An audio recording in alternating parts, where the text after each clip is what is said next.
우리 옆 사람 뒷사람하고 오늘도 주님의 은혜로 살아갑니다. 이렇게 인사하겠습니다. 시작.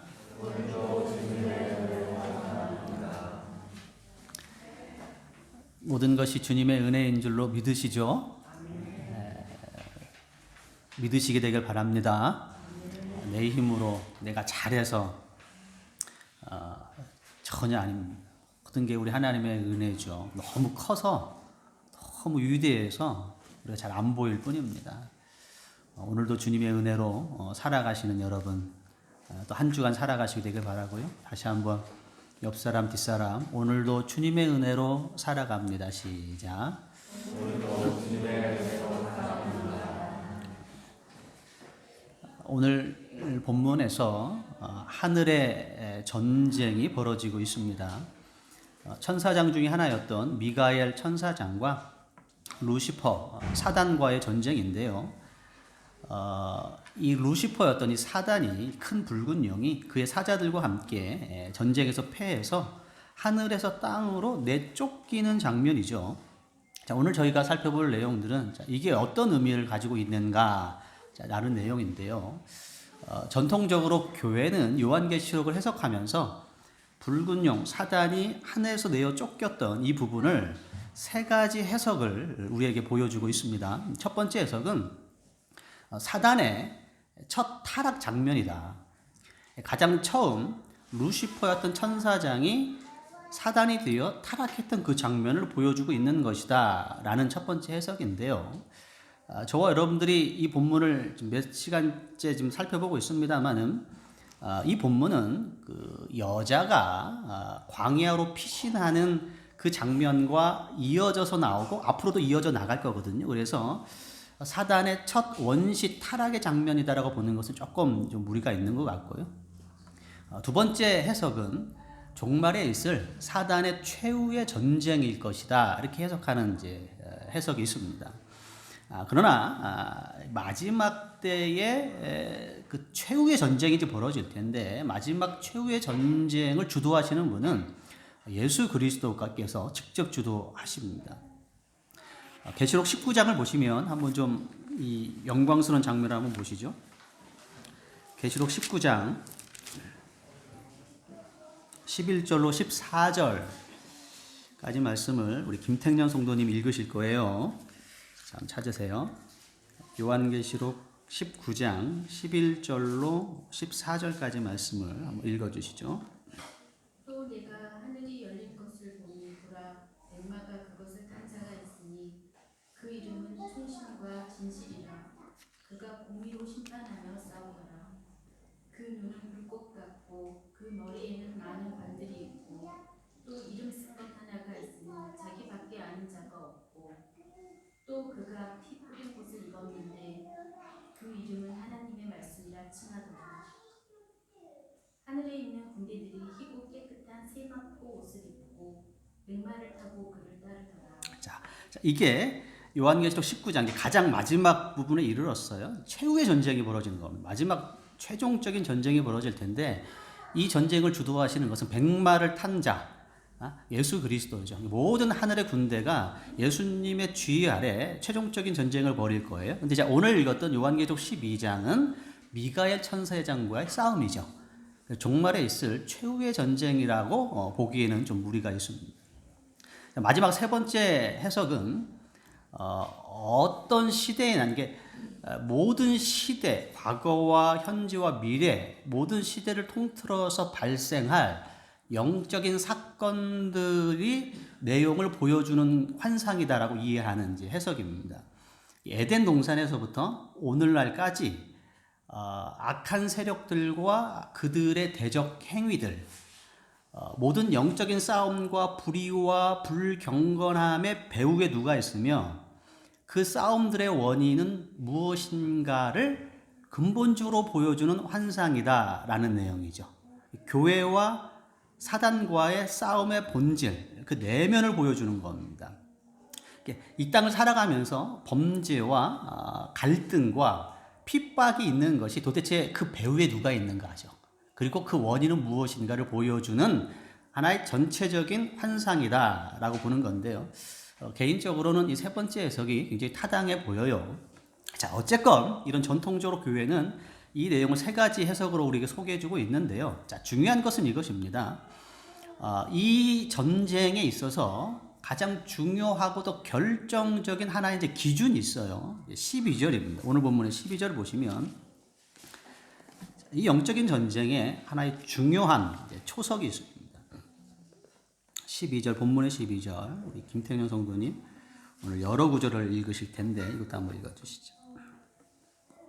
그러므로 하늘과 그 가운데에 거하는 자들은 즐거워하라. 그러나 땅과 바다는 화했을진저 이는 마귀가 자기의 때가 얼마 남지 않은 줄을 알므로 크게 분내어 너희에게 내려갔습니다. 하더라. 자, 주위에서 보세요. 미가엘과 붉은 영과의 전쟁에서 패해서 사단이 땅으로 떨어졌는데, 자, 그 상태를, 자, 성경은 우리에게 뭐라고 표현하고 있냐면, 자, 땅과 바다는 화가 있을 텐데, 왜? 마귀가 자기의 때가 얼마 남지 않은 줄을 알므로 분내어서 내려갔다 이렇게 되어졌단 말이죠. 그렇죠? 자, 그러니까 이 하늘의 전쟁의 하나의 결정적인 기준은 이미 사단이 패배한 전쟁이다라는 것이죠. 자기 때가 얼마 남지 않은 줄을 알므로 분내는 전쟁입니다. 이게 어떠한 그 승패를 결정짓는 전쟁이 아니고 일종의 최후의 발악과 같은 거죠. 분내는 거죠. 분내는 것이죠. 그러니까 사단은 자기의 운명과 자기의 한계를 너무나 잘 알고 있습니다. 그는 지금 비록 득세하고 있어요. 세상의 왕이죠. 그러나 1260일이라는 일종의 제한된 권세 아래에 있는 자기 때가 얼마 남지 않은 줄 알므로, 그게 얼마 1260일 상징적으로 3년 반 아닙니까? 하나님이 일정한 제한된 기간으로 한계를 주셨다 이거죠. 사단은 자기의 이 한계와 운명을 너무나 잘 알고 있어요. 어느 일정한 기간이 지나면 그는 통제받을 것이며 궁극적으로 최종적으로 불못에 던져져서 영원토록 고통받을 거라는 사실에 대해서 누구보다 잘 알고 있죠. 그게 바로 사단이 분내고 살기 등등한 이유가 되는 겁니다. 일제가 나쁜 짓을 많이 했는데 가장 잔인하고 포악해지기 시작한 때는 전쟁에서 그들이 패전할 것이라는 그 느낌을 감지하고부터 더 잔인해지는 겁니다. 대표적으로 난징 대학살이죠. 남녀노소 구분 없이 민간인 30만 명입니다. 파악된 인원만 30만 명이에요. 파악되지 않은 못 찾은 그 시신까지 찾으면 뭐 한이 없겠죠. 확인된 것만 30만 명을 약탈, 방화, 겁탈 기본입니다. 묶어놓고 대검으로 마치 게임하듯 자료 사진들 보이시잖아요. 마치 게임하듯 삥 둘러서 구경하잖아요. 사람을 지면에 머리만 남겨놓고 다 묻어놓고 잔인하게. 그 발굴 현장에 가보면 백골이 그냥 질비합니다. 줄을 서가지고. 전쟁에서 비극적인 결과를 맺을 거라는 그 전운이 기울었다라는 걸 감지하고부터 최후의 발악을 하는 겁니다. 악해지는 겁니다. 사람이라는 게 그러는 거예요. 자기의 운명이 비극적으로 끝날 거라는 걸 알게 되면 사람이 악이 바치는 거거든요.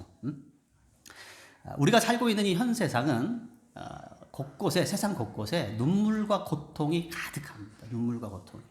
자, 물론 일곱 인과 일곱 나팔장에서 우리가 확인했던 것처럼 재앙이 미치지 않는 감람류와 포도주를 사용하는 3분의 1은 살만한 세상일 수 있어요. 그러나 나머지 더 많은 나라와 국가와 백성들은 전쟁과 가난과 전염병으로 고통받고 있습니다. 이 우리가 살고 있는 세상입니다. 감사하고 저와 여러분들은 그 3분의 1에 해당되는 지역에 살고 있는 가능성이 있죠. 감사한 일입니다.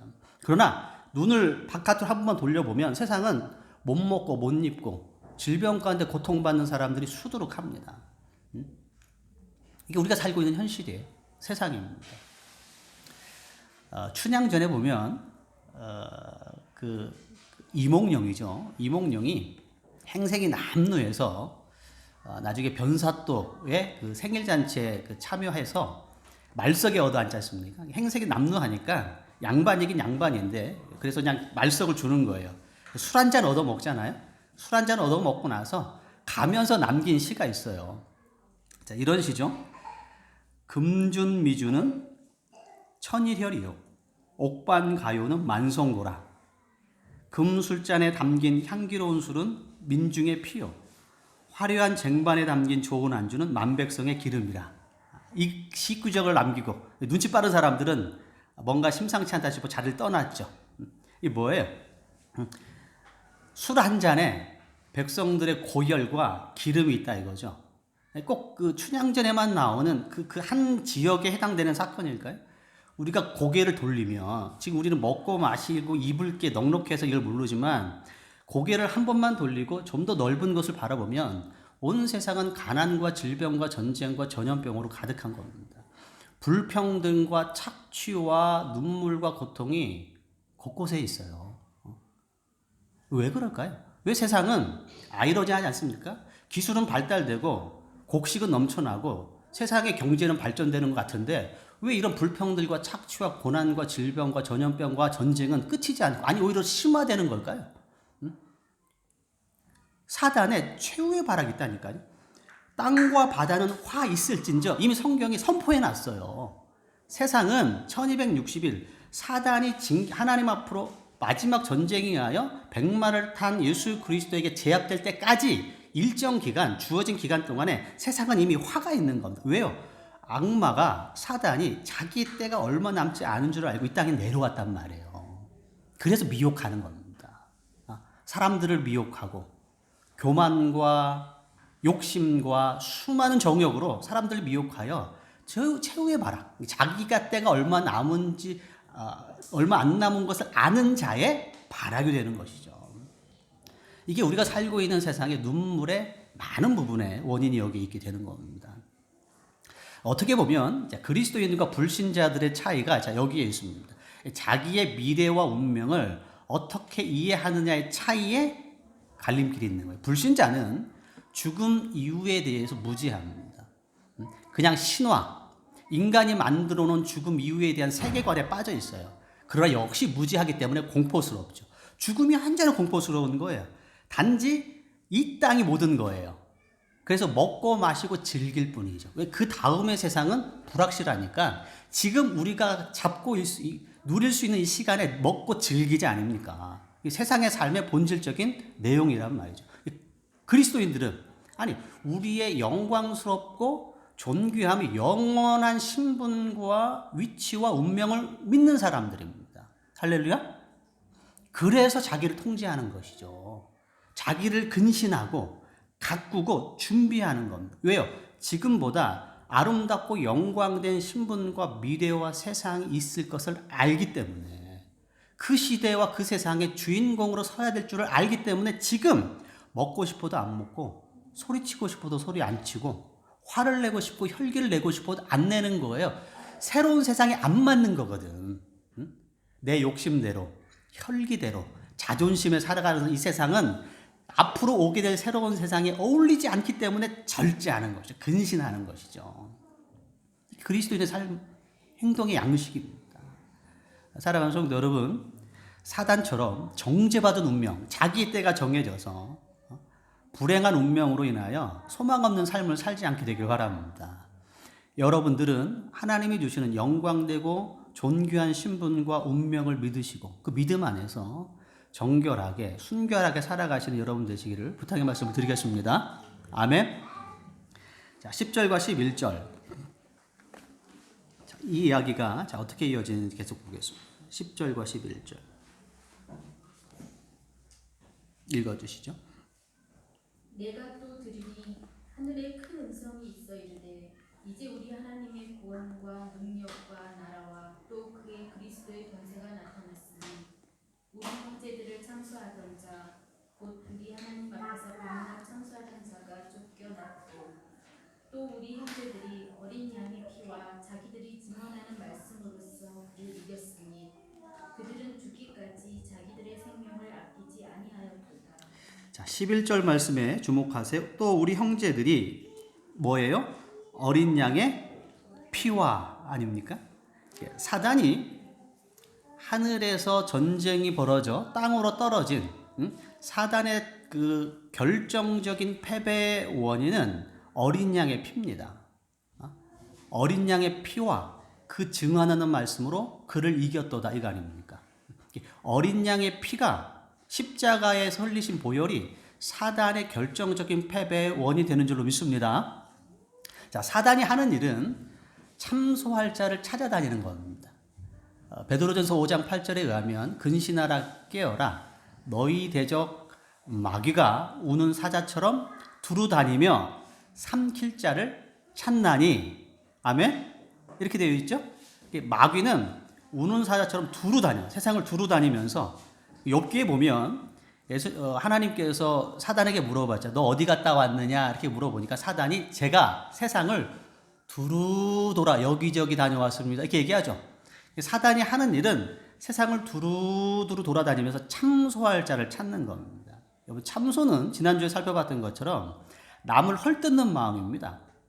남을 헐뜯고 비방하는 거 어떤 건 줄 아시죠? 뭔가 이렇게 못 봐주는 거 있잖아요. 남이 잘 되면 배가 남을 헐뜯어서 없는 것을 있는 것처럼 만들거나 사실을 왜곡하고 과장하여 상대방을 헐뜯는 행위들 이게 참소거든요. 사단은 그거를 하기 위해서 세상을 두루두루 돌아다니는 거예요.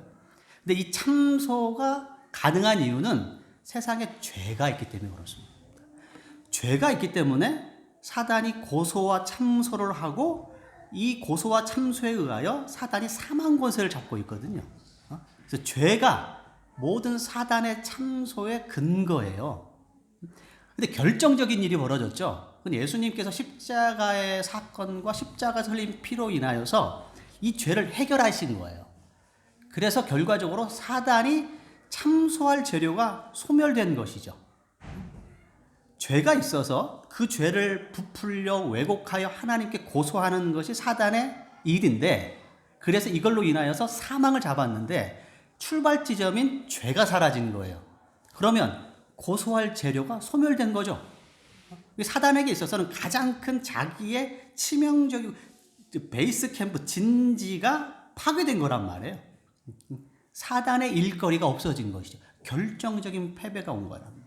자, 이런 거를 성경은 이런 식으로 다양하게 표현하고 있어요. 로마서 8장을 한번 가보시죠.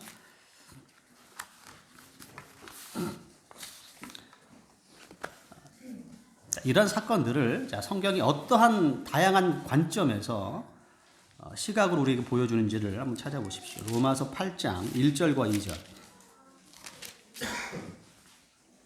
그러므로 이제 그리스도 예수 안에 있는 자에게는 결코 정죄함이 없나니 이는 그리스도 예수 안에 있는 생명의 성령의 법이 죄와 사망의 법에서 너를 해방하였습니다. 자, 그리스도 예수 안에 있는 자에게는 결코 뭐가 없어요? 정죄함. 정죄가 뭐예요? 정죄라는 것은 추측하는 게 아니고 죄로 정했다 이거죠. 판사가 검사와 변호사 얘기를 다 듣고 판사가 판단하기인데 유죄야. 피고는 유죄로 확정함. 이게 정죄예요. 이미 죄가 확정된 것이죠. 근데 예수 그리스도 안에 있어서는 이 정죄, 죄가 성립이 안 되는 거예요. 왜 그렇죠? 지금까지 말씀드린 것이죠. 사단의 일종의 원투펀치죠. 권투를 잘했던 그 유명한 누구의 헤비급 챔피언 타이슨. 타이슨의 원투펀치 맞고 견딜 수 있는 사람이 없었죠. 죄와 사망은 사단이 가지고 있는 원투펀치. 죄가 있어요. 아까 말씀드렸지. 우리가 지금 죄가 있잖아요. 크든 작든 이 죄가 있기 때문에 사단이 여기를 끼어드는 거예요. 막을 수가 없어요. 죄를 타고 오기 때문에 이 죄를 고소한단 말이에요. 마치 검사가 판사 앞에서 얘는 이러이러한 죄와 이런 흠이 있습니다라고 고소하듯 이 죄를 가지고 파고든단 말. 그래서 유죄 판결이 나고 그래서 사망을 잡는 거죠.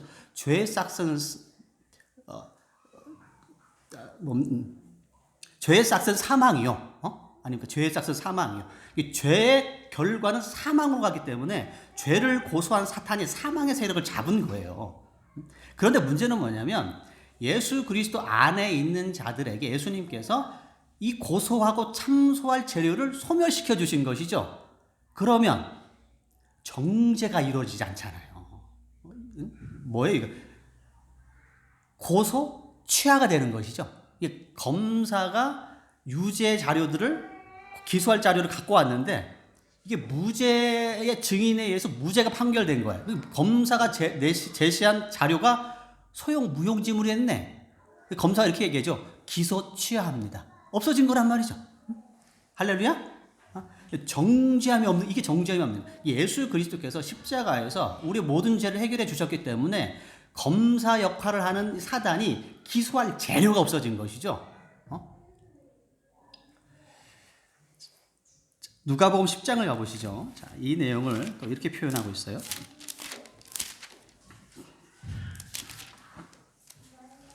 누가복음 10장 17절 18절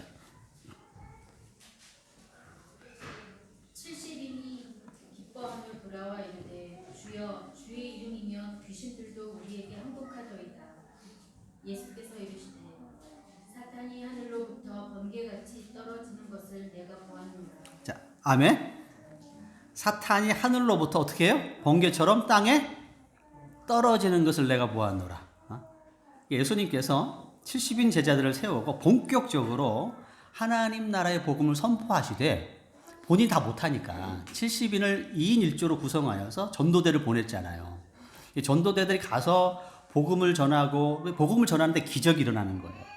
병든 자가 일어나고 기적이 일어나고 귀신이 쫓겨나고 너무 흥분했어요. 흥분해갖고 주님 앞에 선교복을 하러 오는데 주님, 저희가 전도하는데 기적이 일어났어요. 정말 놀라운 일이에요. 라고 선교복을 하자 우리 주님께서 뭐라고 말씀하셨냐면 내가 다 안다. 하늘에서 번개처럼 사단이 땅으로 떨어지는 것을 내가 그 순간 보았다. 이렇게 말씀하셨답니다. 이게 사단이 하늘에서 떨어졌다는 얘기는 미가엘 천사와의 전쟁에서 붉은 용이 하늘에서 땅으로 내어 쫓겼죠. 똑같은 거예요. 땅으로 쫓긴 것은 결정적인 사단의 패배를 의미하는 것이죠. 왜 패배했을까요? 고소하고 참소할 재료가 없어진 거거든요. 사단이 하는 일이 그거라니까. 두루 돌아 우는 사자처럼 참소할 자를 찾는 거예요. 하나님 채 봐요. 제 지금 교회 와서 이렇게 경건하게 앉아있고 예배하고 찬양하는 것처럼 보이지만 하나님 제 사회에서 이 나쁜 말 했대요. 고소하는 것. 근데 그 고소 자체의 기소 내용이 사라져버린 것이죠. 십자가에. 사단이 할 게 없는 거예요. 그래서 하늘로부터 땅으로 떨어진 것이죠. 결정적으로 근거지가 파괴된 거예요. 할 일이 없어진 거예요. 할렐루야. 이게 우리 주님께서 하신 일인 줄로 믿습니다.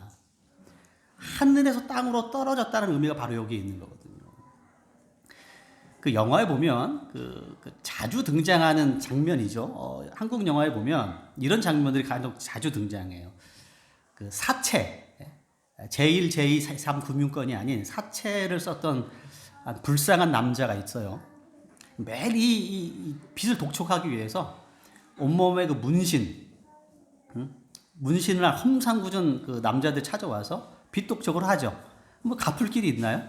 날마다 주눅이 들고 날마다 얻어맞고 인생이 정말 처참하기 그지없어요. 인생에 소망이 없는데 어느 날 기적처럼 후견이 등장하여서 모든 채무를 갚을 수 있는 금전적인 도움을 주죠. 그럼 이 남자가 이걸 가지고 나서 사채업자에게 가가지고 한 번에 다 채무를 상환, 사인하고 영수증을 받죠. 그리고 이렇게 얘기하지 않습니까? 내가 다시는 이 근방에 얼씬거리면 사람이 아니다. 큰 소리 치면서 나가면서 그냥 안 나가고 책상을 발로 한번 쾅 치면서 나가죠. 막 험상궂은 이 남자들이 인상만 찌그릴 뿐이지 어떻게 할 수가 없는 거예요. 왜냐면 이미 채무를 다 상환했거든. 잘 보세요. 험상궂고 문신을 하고 아주 그냥 무섭게 생긴 사람들이 있는데 째려볼 뿐이에요. 째려볼 뿐. 발로 찼냐 너? 책상을? 기분 나쁘게 째려볼 뿐이지 손을 못 대요. 왜냐면 이미 법적으로 채무가 상환됐기 때문에. 사단이 하는 일이 딱 똑같아요. 사단이 지금 저와 우는 사자처럼 삼킬차를 찾아 우리를 위협하고 저와 여러분들을 멀리해서 으르렁거릴 수는 있어도 손을 못 댄단 말이에요. 할렐루야? 왜요? 이미 채무가 상환됐으니까. 사단이 하는 일은 사단은 존재하며 우는 사자처럼 울부짖습니다마는 저와 여러분들에게 손을 댈 수가 없는 거예요. 하나님이신 예수님이 십자가에서 모든 일을 해결해 주셨기 때문에 그저 바라볼 뿐이죠. 으르렁거릴 뿐인 겁니다. 그러나 우리는 하나님의 손안에 있고 정죄함이 없는 줄로 믿습니다. 이거거든요. 하늘에서 땅으로 떨어졌다 이것이죠. 사랑하는 성도 여러분, 우리 주님께서 하셨던 이 놀랍고 귀하고 신비로운 이 은혜와 이 사역에 여러분 감사와 찬양을 올리시게 되길 바랍니다. 우리가 해야 될 게 이게 아닙니까? 얼마나 놀라운 거예요. 주님의 그 십자가 이전에는 우리는 사단의 손아귀에 있었어요. 언제나 죄가 있었기 때문에 사단의 손아귀에서 정죄함 받고 사망으로 갈 수밖에 없었던 죄인들의 운명 아닙니까? 예수님께서 십자가에서 해결해 주심으로 인하여 우리는 죄와 사망으로부터 정죄함을 없이 하나님 나라 영생의 나라에 값없이 들어가게 되는 줄로 믿습니다. 감사하시고 찬양하시고 하나님 좀 귀하게 여겨주세요. 이 정도 해주시는 거 뭘 더 해줄 수 있겠어요? 하나님 그거는 그거고 지금 당장 우리가 구하는 거 이거 아니에요. 이거는 그냥 주시는 거죠. 더 큰 걸 주셨잖아요. 하나님께 좀 감사해 보세요. 마음껏 찬양 좀 해보시고 여러분의 가지고 있는 마음과 건강과 시간들을 좀 드려보세요. 하나님 뭘 더 해드려야 여러분 만족하시겠습니까? 사단이 여러분을 참소하고 기소할 거리를 없애주셨는데 그렇지 않습니까?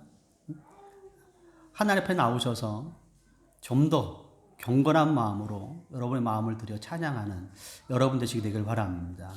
자, 하늘로서 떨어진 사단이 떨어진 이 사건으로 인하여서 제가 마지막 결론적으로 여러분에게 돌아온 한 가지 놀라운 유익에 대해서 한번 좀 소개하고 말씀을 마치겠습니다. 히브리서 4장을 한번 가보시죠. 실제적으로 우리의 삶에 어떤 영향을 미칠까요? 히브리서 4장 16절.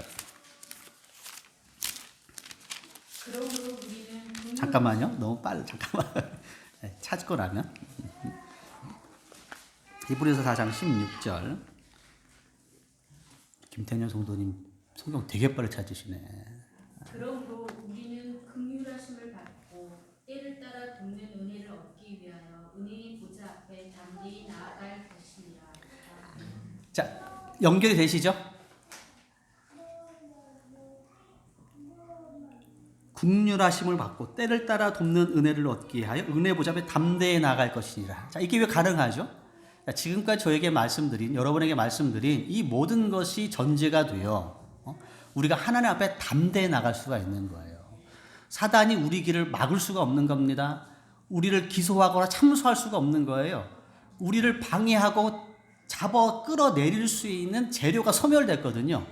그래서 담대하게 이제 하나님 앞에 바로 가게 되는 것이죠. 그전에는 갈 수가 없는 것이죠. 죄로 인하여 사단이 이것을 막고 참소하기 때문에 갈 수가 없는 것. 이제는 모든 것이 열려지게 됐던 것이죠. 하나님 앞에 담대히 갈 수 있는 거예요. 담대히. 옛날 우리 어르신들 대표 기도하면 꼭 그 기도 중에 이런 말씀 하시잖아요. 하나님 벌레 같은 이 죄인이 맞는 말씀이죠. 그러나 거기에만 멈추면 안 됩니다. 한 걸음 더 나가셔야 됩니다. 벌레처럼 흠이 많고 쓸모없는 저였지만 이제 사단은 땅으로 떨어졌으며 더 이상 참소할 죄가 나에게 남아있지 않다라는 사실까지 나아가야 되는 것이죠. 담대히 나가는 담대히. 하나님 앞에 담대히 나가는 겁니다. 왜요? 더 이상 하나님과 우리 사이에 가로막을 수 있는 어떤 것도 없어졌기 때문에 담대히 나가서 뭐를 해요? 때를 따라 돕는 은혜를 얻기 위하여 아닙니까? 하나님 앞에 구할 수 있는 것이죠. 때를 따라 돕는 은혜. 모든 순간순간과 상황과 기회들마다 구할 수 있는 겁니다. 하나님 앞에 이런 거 구해도 돼? 너무 좀 어떤 건 구하고 어떤 건 구하지 않, 어떤 걸 좀 하나님 앞에 이런 걸 구하는 게 너무 좀 창피하지 않을까? 염치 없지 않을까? 아니에요. 때를 따라 돕는 은혜. 모든 걸 구할 수 있어요. 응답은 하나님이 역사하시는 것이죠. 가장 맞는 것, 가장 적당한 것, 가장 선한 것을 역사하시는 것은 하나님의 역사지만 구하는 건 다 할 수 있어요. 때를 따라 돕는 은혜를 얻기 위하여. 이 권세가 우리에게 주어진 줄로 믿습니다. 그냥 주어진 게 아니에요. 하나님께서, 예수님이신 하나님께서 십자가에서 모든 것들을 해결해 주신 이 값비싸고 놀라운 은혜로 인하여 주어진 권세입니다. 이 권세를 여러분들 마음껏 사용하시게 되길 바랍니다. 아끼지 마시게 되길 바랍니다. 아무리 많이 사용하셔도 충분하지가 않은 거예요. 아끼지 마세요. 아끼지 마세요. 기도 아껴서 뭐 할 거예요? 시간 있을 때마다, 틈 있을 때마다 하나님께 구하시고 계속 구하세요. 때를 따라 돕는 얻기를 위하여서 은혜 보좌 앞에 담대히 나아갈지어다. 우리 주님께서 저와 여러분들이 해결해 주신 이 놀라운 은혜를 부여잡고 여러분의 인생 가운데 뭐든지 하나님 앞에 구하시고 하나님께 매달리시고 하나님의 은혜를 체험하시는 여러분 되도록 주의 이름으로 축원의 말씀을 드리겠습니다. 기도합니다. 좋으신 아버지 하나님, 사단 권세, 죄와 사망의 권세에서부터 저희를 해방시켜 주시고 다시는 정죄함이 없는 하나님의 자녀로 불러주신 거 감사합니다. 이 은혜 저희가 마음으로부터 깊이 감사할 수 있는 신실한 제자들이 되어지게 하시고 또 이 은혜 위에서 담대하게 날마다 하나님께 부르짖는 당신의 백성들 될 수 있도록 인도하여 주옵소서. 예수님의 이름으로 기도합니다.